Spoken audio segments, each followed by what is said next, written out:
Benjamin, est-ce que vous pourriez nous expliquer comment le plan protéines sur lequel vous travaillez apporte des débouchés concrets aux producteurs que vous représentez ? Alors, le plan protéines qu'on propose au gouvernement en réponse à la demande du président de la République et à l'ensemble des citoyens et des consommateurs français, c'est d'améliorer la souveraineté en alimentation animale et en alimentation humaine en protéines d'origine française. Et on cherche à développer ces débouchés, à inventer des nouveaux débouchés pour l'alimentation humaine notamment, à développer les lentilles, les pois chiches, à utiliser des protéines de pois, de févrole, de soja dans l'alimentation humaine, et aussi pour l'élevage, à promouvoir des protéines sans OGM, produites sur notre territoire, qui améliorent la situation dans les exploitations agricoles françaises, parce qu'elles apportent des plantes nouvelles dans ces exploitations, de la biodiversité en plus, des plantes à fleurs qui attirent les pollinisateurs, et des plantes qui ont des vertus environnementales sur la structure du sol, le bilan carbone, la qualité de l'eau, la qualité de l'air, etc. Et donc on essaie vraiment d'expliquer aux consommateurs en quoi ces plantes-là sont intéressantes et surtout en quoi c'est important qu'elles viennent de France parce qu'elles aident les agriculteurs français à évoluer dans leurs pratiques. Et concernant les outils numériques qui se développent aujourd'hui, en quoi sont-ils un bon réflexe quand on réfléchit commercialisation des produits ? Alors la révolution numérique est en marche partout, y compris en agriculture, et on s'aperçoit qu'il y a des plateformes de désintermédiation qui se mettent en place pour vendre des produits phytosanitaires, des semences, des engrais aux agriculteurs. On pense que ça va arriver également sur les tourteaux, sur l'achat des graines par la suite. Et on souhaite que ce type de commercialisation reste aux mains des agriculteurs, de la gouvernance agricole, de la culture agricole, du savoir-faire agricole. Et donc c'est pour ça qu'on développe au sein du groupe Avril des plateformes pour la vente de tourteaux, donc direct sortie usine pour les éleveurs,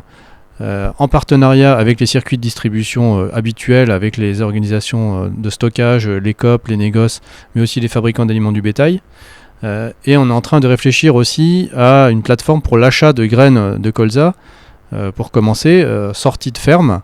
en essayant de valoriser au maximum ces graines et en essayant de trouver les pépites parmi ces graines, celles qui sont encore meilleures en économie de gaz à effet de serre que la moyenne. Et on arrive à donner une prime pour cette économie de gaz à effet de serre qui est plus intéressante que le prix du marché normal. Donc ça permet de structurer le marché et de changer d'une approche qui était d'écologie un peu punitive,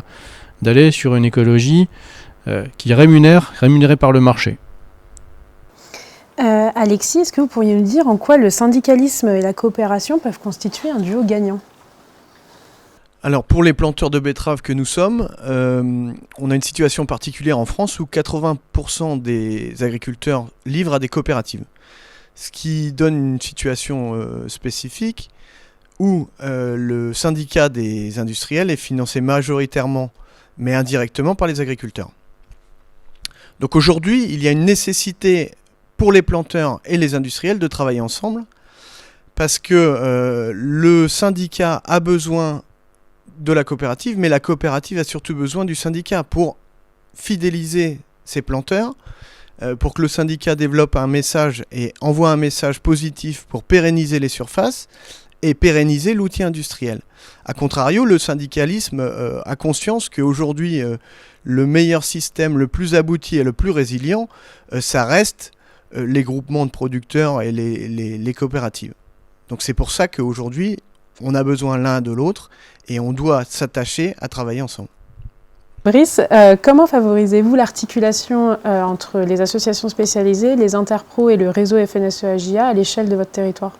Au sein du conseil d'administration de la FRSEA Pays de la Loire, tous les mois, on spécialise la réunion sur un thème particulier, donc sur une production. Les AS sont représentés et donc parlent de leur sujet, de leurs problématiques, de leur travail au quotidien au niveau national pour informer l'ensemble du réseau des généralistes que nous sommes, mais surtout aussi les spécialistes qui sont dans cette production pour aller au fond des choses. Ainsi, on peut aller avoir beaucoup plus d'outils nécessaires pour les producteurs, pour savoir comment se travaille la filière, où on va, et aussi en même temps, c'est mettre en place tous les outils qui sont pour les EGA disponibles dans nos mains. Ensuite, nous avons mis en place une journée économique qui permettra à l'ensemble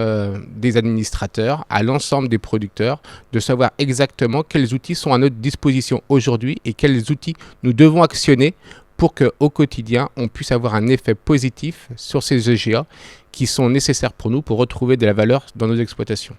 Le travail avec les AS se fait aussi avec les interpros comme le CRAVI qui permet en ayant des collaborateurs communs d'aller au fond des choses en termes de travail syndical, car derrière on a une étude de perspective et de coûts de production qui est approfondie en fonction de notre région et ainsi parler avec les entreprises qui sont sur notre territoire. Merci beaucoup pour cet échange.